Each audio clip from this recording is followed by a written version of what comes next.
There's not many podcasts you join with the hosts laughing at each other, trying to press record. So welcome, everybody, to the Ishtar channel podcast. Today, we're revisiting a subject that we did in episode 8, which is looking at some spiritual myths that are still going around in the new age of spirituality.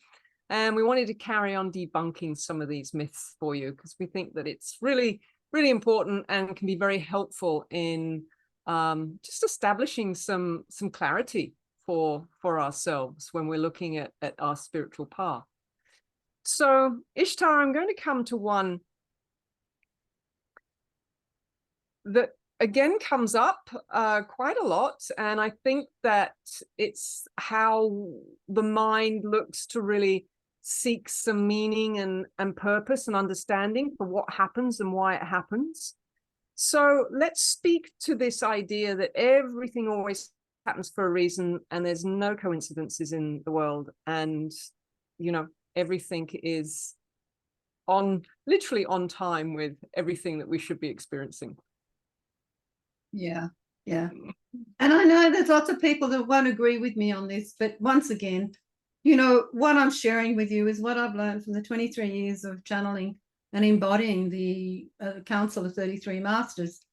So I'm not asking you to agree with me, but I'm just going to share with you what has been shared with me. And yes, I think it's surprising because some of our new age myths are so embedded. But I don't know where this comes from. I feel that it comes from the whole sort of thing of, once again, going back to religion. But I think that whole sort of belief that we have to put everything in a box. We have to get everything tidy. We can't have any loose ends anywhere. So therefore, there's this whole belief that everything's written in stone. We all have a destiny, and every single part of that journey is written in stone. As soon as we wrap ourselves around that and attach ourselves to that belief, we actually then have to let go of the belief that we've been given free will here. Because you can't have free will and have everything written in stone. It doesn't work. You can't have it both ways. So I'm just going to ask you all to have a breath about that.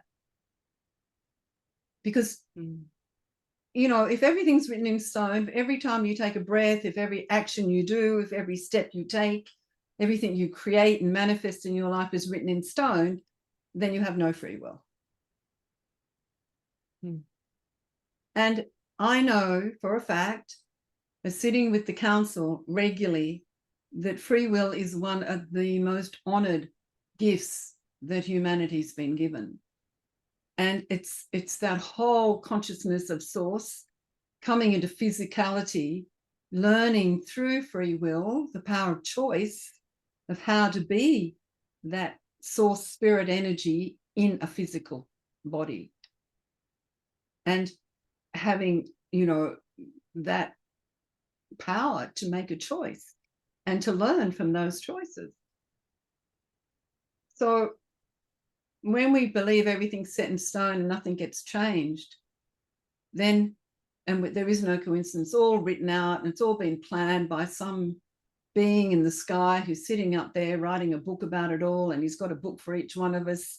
And I always say he, because I think about the masculine doing this, because it's very masculine, isn't it, writing the book, controlling everything, saying, this is, it's all going to happen like this, and you're going to choose this dress to wear today or that suit to wear today, and you're going to choose to meet this person today, and you're going to choose to do this today. When we're thinking about that being, that masculine being in the sky, controlling everything that we do, then our complete sovereignty and free will is taken away. So I really want you to think about that belief, that attachment to that belief in destiny being written in stone. But then I want to come back to the consciousness of source, which is the consciousness of creation. It's constantly creating. It's creating of itself again and again and again, spreading out expanding itself through this universe more and more and more. And the universe expands with it. So it's constantly creating, it's constantly learning, constantly renewing itself, regenerating itself all the time. And when we think about that, then we have to let go of that belief that there's this being that is perfect in whatever way we think is perfect, that is controlling everything, you know, and I think that's really the stuff of our nightmares, really, more than it is the stuff of our truth. Because, you know, it comes back to that gifting of who we are. We are the expression of source here on the earth, learning through the physical world how to be in the physical world and still maintain our source connection. And so we are in a very chaotic universe. We just have to look at the universe and look at all the meteors and the planets and the stars, you know, flowing through this universe, the trillions of galaxies, the black holes, all the different things that are happening in this universe. Before we even get to the human spirit or the human mind, just look at the physical matter of this universe. It's constantly in chaos. It's in a state of chaos.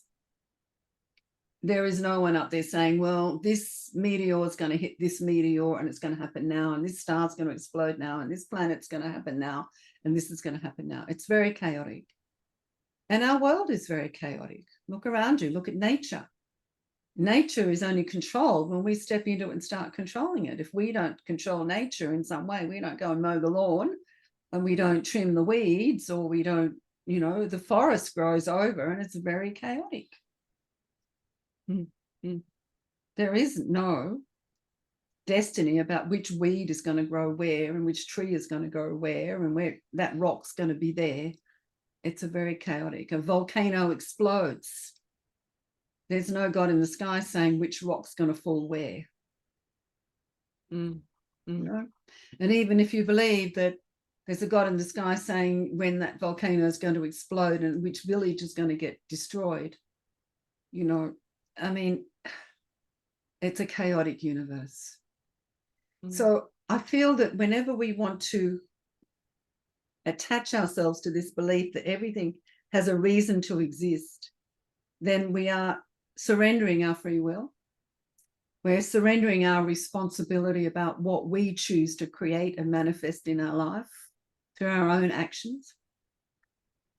We're surrendering the belief in the source consciousness that's constantly creating energy, and believing that there's some hierarchical being up there, very masculine being, because it's very, sorry, I don't mean gender, but I mean in the masculine consciousness, controlling creation instead of being in the feminine consciousness, which is receiving guidance and receptivity of what's happening and learning from what's happening. So we let go of all of that responsibility. And when we do that, we just sit really and think, well, if we're meant to, you know, that pot of gold's meant to come and land on our lap, we'll just sit here and we'll wait for it. And 50 years from now, we could still be sitting here waiting for that pot of gold to land in our lap.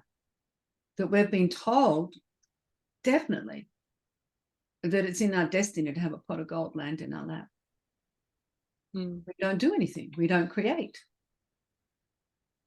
So I guess it's, you know, it's finding that balance between understanding that, you know, the universe is chaotic and random chaotic things happen, and that also through cause and effect things do happen, you know, through our choices. And, you know, I'm going to say perhaps there's two things going on here. Perhaps we look for the coincidences because in doing so we feel more in control, because we you know, we like to think that, you know, maybe if we understand why that happened, it gives us a bit more sense of control over what is occurring in our life.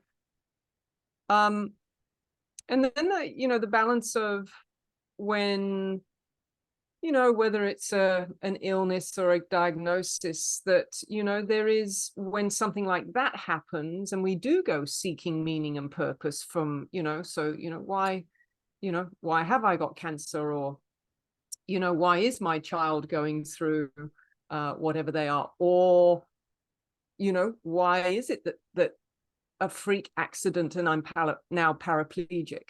Mm. And so out of these, completely uncontrollable scenarios, what I always like to see as opportunities to learn something about ourselves rather than them being all for a reason and a purpose.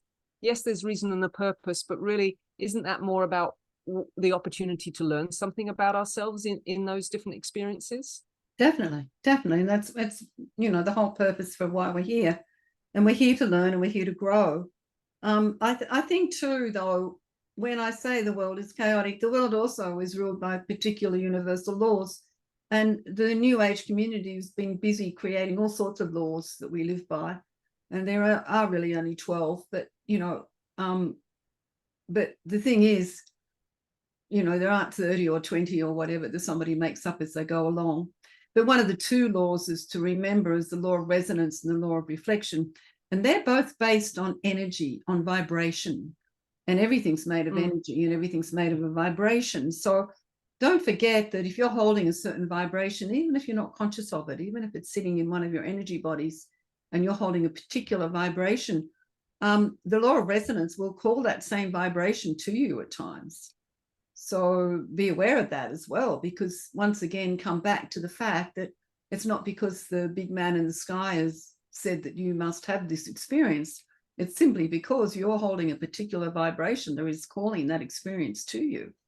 So it's important to realize that. And this is why it's on our spiritual journey, it's really important to get to know our energy, get to know our vibrational fields, and get to understand what consciousness you really hold, not just in your personality, but in your inner depth and in your, in the many layers of yourself. What consciousness are you holding? And it becomes, when we start our journey of discovering who we are, we can get lots of surprises because suddenly we're meeting consciousness that we didn't even know existed within ourselves. And yet that consciousness is always there and it holds a certain vibration. And that vibration can certainly affect you. I can remember a long time ago when the movie, was it the movie? Whatever it was, The Secret came out. I think it was a documentary or whatever. And it talked about the law of attraction, the big law of attraction. And it was a huge attraction because everyone wants to attract more money. Everyone wants to attract more of something because a lot of people live in lack. So it was this whole thing and it fed into that need and it's still feeding into that need. And the people who created it, God bless them, made a lot of money out of it. Very clever, but they actually forgot about the law of resonance and the law of reflection. Resonance is the law of attraction, but they forgot about the other laws that come into play with laws because no law works on its own. No consciousness works on its own. So, there we all were the first couple of years when that came out, and there we all were doing our vision boards. And I remember people had, their red Ferraris and their yachts and their mansions on it. And they were doing their affirmations so that could come to them. And of course, 2 years later, they're sitting there, they've got no red Ferrari, they've got no mansion, none of that's arrived. And wondering why, because I've been doing my affirmations all this time and I've got my vision board up there and it's not coming. But what was forgotten in all of that was the fact that there's a lot of unconscious energy in our field, in our 12 energy bodies, that was about lack. The very fact that you were following this teaching in the first place meant that you felt you were in lack. So there's a part of your consciousness that really believed in lack. And that consciousness is sitting in your field. So, every time you wanted to bring more abundance into your life in terms of money, then this consciousness would be there and it would vibrate. And through the law of resonance, it would bring more lack into your life, not more abundance. So until you recognize that consciousness and actually brought it back to divine truth to realize that abundance is not about money, when you really understood that abundance is about the feeling of everything you need is here and that you are filled with abundance simply by the very fact of you being present. When you realize that and brought this part of you into that realization, then lots of things would change because you would no longer live from a place of lack. And then you probably wouldn't have been doing vision boards and affirmations anymore because you wouldn't feel a need to. Yeah. So, you know, this is what I'm talking about in terms of understanding that we have free will. We are creating all the time, just like the universe and source is creating, so are we. And we're creating through our thoughts, through our beliefs, through the consciousness we hold that we may not even know about. And so the more we get to know who we are and the consciousness we hold, the vibration that we hold within our being, the more we will understand the law of resonance and the law of reflection and what we're creating and manifesting in our lives. Thank you for bringing more clarity to that. In what you've said, you were speaking about really understanding the nature of abundance, which is to really understand who and what you are, this beautiful spiritual being filled with light. And that, you know, abundance is about the consciousness of creation energy and understanding that. And so this brings to another myth that I hear, or a statement that I hear that obviously has some kind of belief behind it. Otherwise, you know, it wouldn't be put out there. But, you know, Ishtar, really, not everyone's spiritual. Didn't you know? No, I didn't, Joe. I didn't know that. Not everyone's spiritual, you know. Yes, I know. And, you know, my response to that is, of course, everyone is spiritual. Everyone is spirit. There is not one being on this planet that is sentient, whether it be a human being, an animal being, a tree being, a crystal being, any being that is sentient is spiritual because it's made of spirit. And so when we step into this energy of separation, thinking that, well, we do some work to connect with spirit more deeply, so therefore we're spiritual, but others are not, then we're simply creating separation through our judgment. And because every single being is spiritual. Now, not every single being knows that they are connected to spirit or that they are a spirit, a divine source. Not every being has that deep connection. Not every being can see spirit in everybody they meet. You know, so, but spirit is in everything. Every sentient being is spirit. And that's, you know, that's just what it is. Doing spiritual work does not make you spiritual. You are already spiritual. So leads into the next one, which again is one of the teachings that we have in Path of Light with the Masters. And it pops up a couple of times in different ways. First of all in Path of Light and again in Mystery. And it's the whole conversation, or it's the lesson around your spiritual life being separate to your physical life. And that, you know, again, this myth, and I'm sure some of that stems from what we just said a moment ago about, you know, well, not everyone's spiritual. And so, you know, when you're sitting in that separation and you're not able to see the light in another, then, you know, you're probably the same person who goes off over here and does their spiritual rituals and work and things that they, you know, believe are helping their spiritual path. And then they're back over here, probably in corporate or in the world of, you know, the everyday, and that disconnection of not being able to see how the two are actually merged. Can you speak a little bit to that? Yeah. And look, this is probably very historical, because I think that in New Age or spiritual communities, we have kept our everyday life and our spiritual work separate. And so we'll go to our yoga class, or we'll go to our spiritual course, or we'll go to our meditation class, or whatever it might be where we connect with spirit for us. And then we'll go to the office and we won't talk about that. But, you know, the interesting thing is, I've had so many students over the years that live like that, totally separate, never told anybody that they did the courses or the work. And then I've had others that have been brave enough, if you will, and they will talk about it, you know, that, oh, I just went to my meditation class, or I just did this path of light, you know, we learned this, and they're in the office and suddenly everyone wants to know. And why is that? Because everyone holds part of spirit within them. So, you know, to be excited about what you're doing is a wonderful thing, and to share it. But of course, we can get, I've also seen the other side where we get overexcited and we have to tell everybody, and we then become the preacher that preaches everything that we've learned, and then nobody wants to have you at the dinner table. So I think we have to be careful about our passion. That was me in my early years. I put my hand up. I learned a lot from that lesson. And we do, where we want to preach to everyone we meet about what we're doing. So there's different places, but the thing is, as you know, in the Master's Way, particularly over the 3 years of that mystery school, the most important thing we teach students is really to bring their spiritual self into their everyday life, because it's not separate. And that doesn't mean you have to mantra on the train, or you have to wear white robes to work and all of that, because we don't teach that. We don't teach that you have to do particular things to be, you know, to do the spiritual work.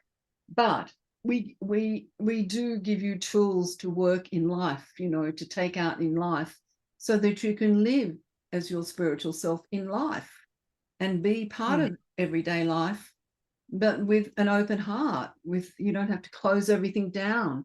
You can exist and be open with who you are and what you are, and be proud of that and honor that in your everyday life. And the thing is, what we teach is that when you do that, when you honor that part of you, then everyone else does.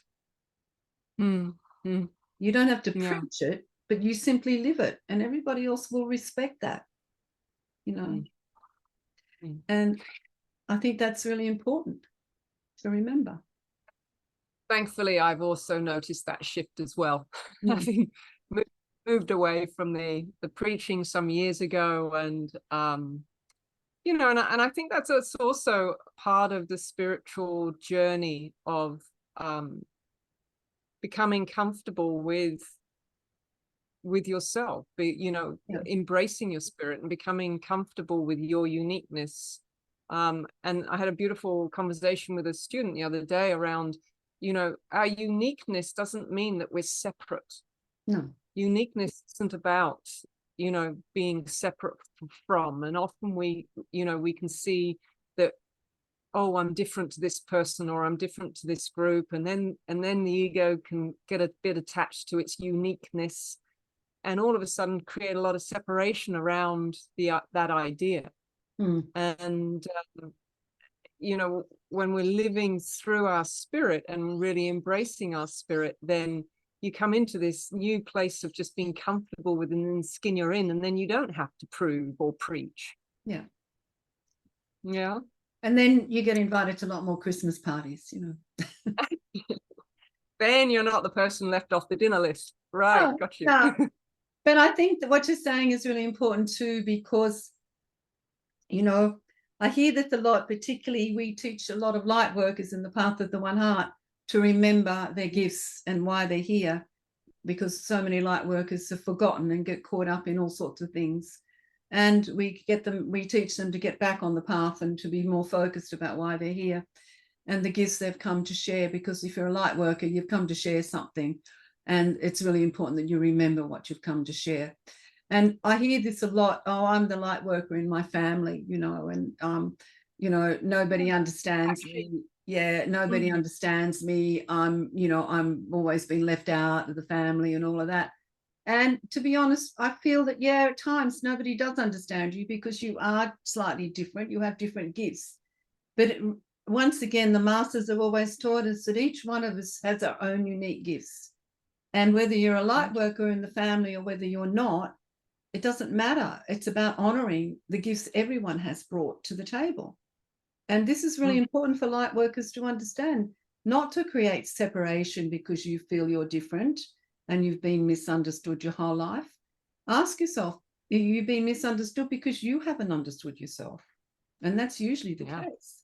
When you come to understand yourself and to understand why you're here and your purpose, then you will no longer separate yourself from family members or from anyone you love or who loves you. And you will understand that they've got their unique gifts and you've got yours. And we all have different purposes. And we're not all here to do the same thing. And then we come to honor others instead of judging them or, locking them out of our lives because they're not the same as us. And they're not meant to be the same.